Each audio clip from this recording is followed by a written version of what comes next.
Hello everyone, I'm Savaş Ceylan. I'm a researcher from ETH Zurich and I work for the InSight mission to the Mars as a part of the Marsquake Service along with my many co-authors listed here. Today I will be talking about the seismicity of Mars as recorded by the Marsquake Service after more than 2 Earth years into the InSight mission. The topic I will cover today is the current status as of about 2 months ago. I will not use a camera because it covers a good portion of the slides. Instead, I'm leaving my photo here in case you are wondering who I am. To start with, let's summarize what we have on the lander first. InSight carried several instruments to Mars. We have two antennas, what are called as RISE, to measure the planet's wobble. We have temperature, wind, and also pressure sensors on the lander. There are two cameras, one on the lander body and the other one is on the robotic arm. And the main instruments, SEIS and HB-cubed, are here on the ground. The sketch on the left-hand side shows the InSight workspace. SEIS is located about 1.8 meters away from the closest lander foot, just south of the lander. It includes two 3-component seismometers. One of them is very broadband, VBB, and the other one is short period, or SB. VBBs are located in the center of the sensor assembly, while SPs are towards the edges. The photo on the right is taken by the camera on the lander body just before wind and thermal shield, or shortly WTS, was deployed. SEIS is already deployed on the ground here, and this is the SEIS tether, which is the cable that connects SEIS to the electronics box on the lander. I have a short animation to show you how the deployment process was performed. It took about 72 sols to deploy fully the equipment on the ground. One sol is about 24 hours and 40 minutes on Earth. These are separate images that were put together by Justin Mackey, and they were taken by the camera on the lander body. There is another instrument besides SEIS on the lander, which is HB-cubed, the heat flow probe, but it is not a topic of this conversation. We start deployment. These are all dust particles. Robotic arm is moving. It put the SEIS on the ground. Now SEIS will level itself. It will just drop down. There you go. Cable is left. Now we are pulling the cable back.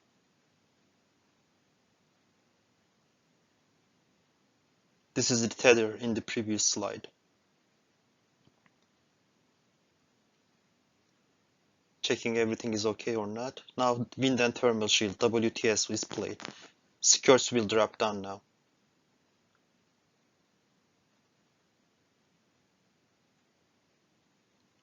Everything looks good. Instrument is working. We made sure, and the robotic arm is leaving. Now this is the HB-cubed, the heat flow probe. Before we switch to the seismicity, what is Marsquake Service?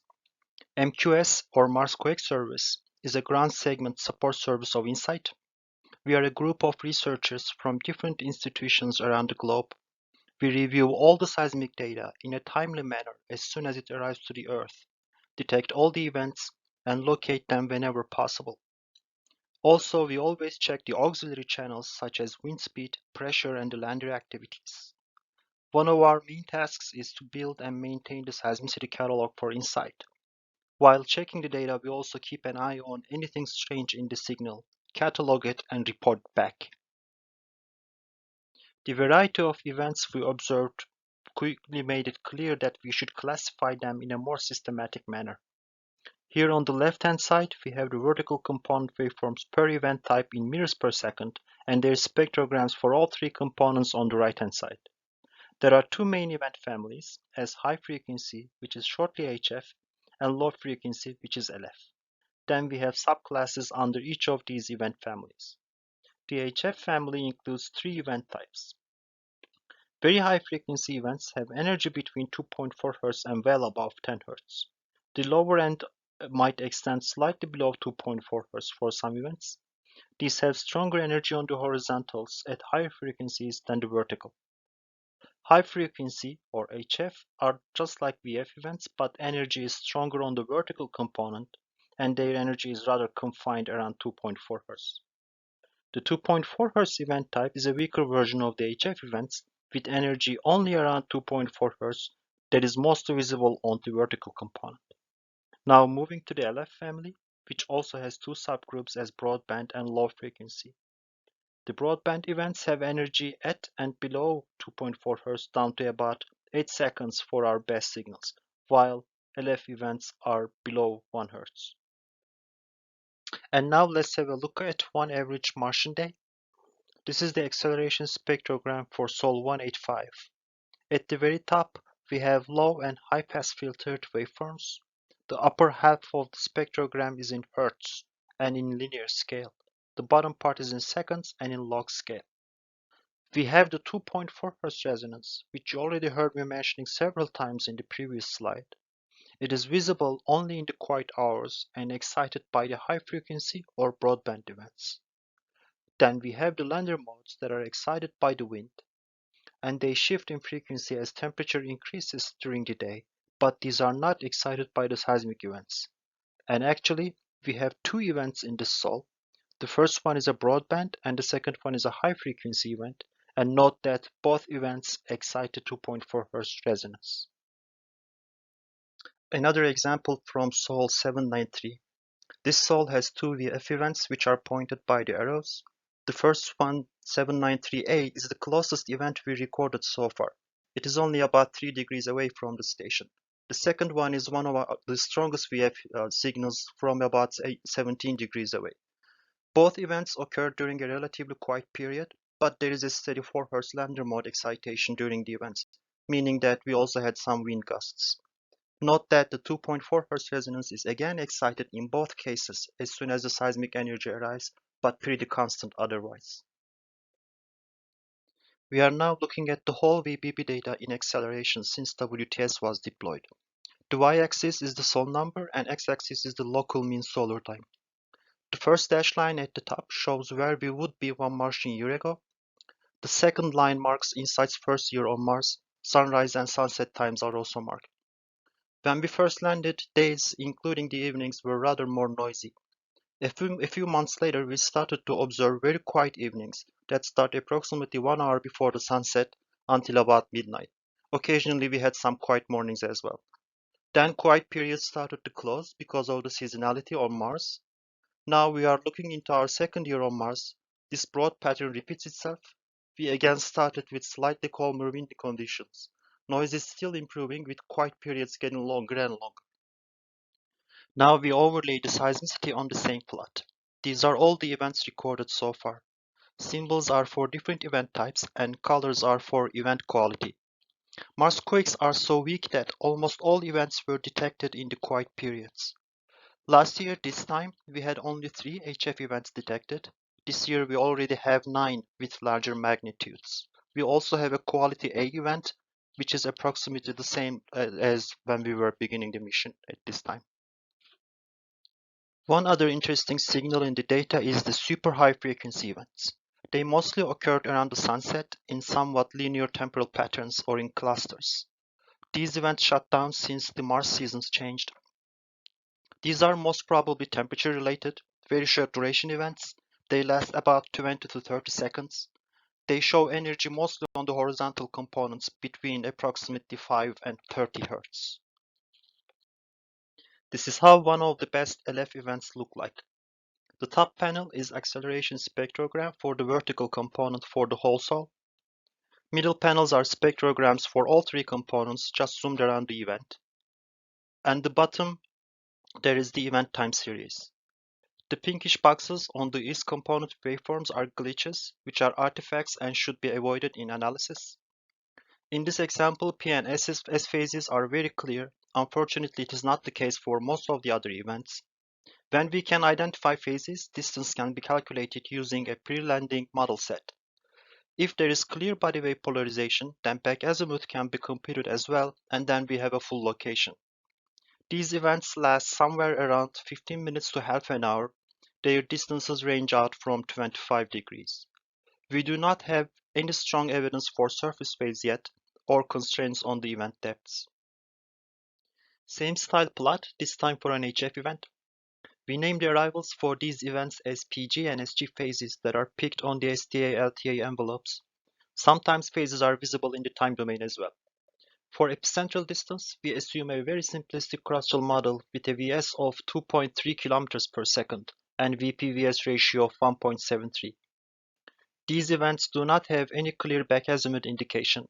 Duration is typically 10 to 20 minutes, and distances range from 33 to 40 degrees.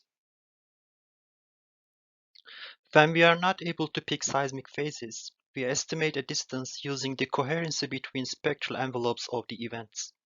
For this, we use the known events as anchors and align all envelopes against a set of reference models with the help of envelope similarity.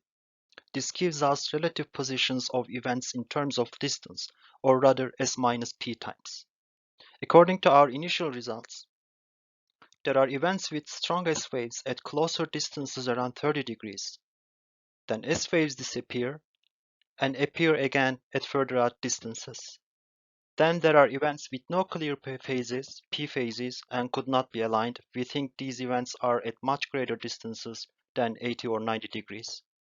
This whole scenario suggests a low velocity zone within the mantle. Further, the scattered coda of the HF events suggests high Q in the crust. MQS currently uses the pre-landing models for locating events. We recently started to look for additional body wave phases to have more constraints on the mantle structure. From the alignments, we now have an idea where the events are relative to each other. This means we approximately know the expected move-outs for body wave multiples, and we can start looking for these phases. We were able to make picks for several events using different methods such as time domain envelopes, polarization filters, and waveform matching. The first inversion results for the Martian mantle using real data are submitted to science now. Soon enough, the current MQS model set will be updated, and all events will be relocated using this new model set. And of course, a catalog is not complete without magnitudes. The magnitude relations were developed before landing using synthetic data. These are now being updated in Böse et al. To 2021 using the real data. The y-axis here is our preferred magnitude type, the spectral magnitude calculated from the low frequency plateau of the displacement spectra, and the x-axis is the distance in degrees. The HF events generally are clustered at closer distances, with magnitudes between 1.3 and 2.4, while the LF events range approximately from 2.6 to 3.7. This plot is comparing the activity rates for Moon, Mars, and different tectonic regions on Earth, as well as the global seismicity. It does not include the most recent seismicity yet, but the work is ongoing. It tells us that Mars is more active than the Moon, but less active than the quiet regions on Earth, for instance, eastern US. The seismicity rate is pretty close to the pre-mission estimates, though. I would like to share the most recent Quality A event we had on Sol 809. This is our third Quality A event in the catalog. It is very clear in the time domain and has energy between 2.4 Hz and 8 seconds. It occurred in the Cerberus Fossae region with a distance of 29 degrees towards east. Focal mechanism solution shows extension. Also, I would like to proudly point out that after the data arrived, it lasted only a few hours for MQS to detect and locate the event, complete moment tensor solutions, and even start picking other phases. In this sense, MQS gained a lot of experience that is almost comparable to any seismic network on Earth. To summarize the seismicity on Mars, we had previously 3 quakes with focal mechanism solutions. Now with the new event, we have a total of 4. They all show normal faulting with a steep dipping fault plane and are located at Cerberus Fossae region. The gray bars in the larger map are distance ranges estimated for all other LF events at the time Giardina et al. Paper was published. This map remains to be updated after the new models and to include most recent seismicity. Just a quick slide to let you know that data and catalogs are available from the first 2 references. PDS and IRIS distribute these as well. If you would like to know more about Marsquakes and what are not Marsquakes, 2 reference papers are at the bottom. To conclude, now we know that Mars is seismically active. We have more than 500 events and counting. 4 LF events so far have full locations. INSAT data and seismicity catalogs are released in every 3 months with a 3-month delay. We have some understanding of interior of Mars now, but much remains to be explained. Thank you.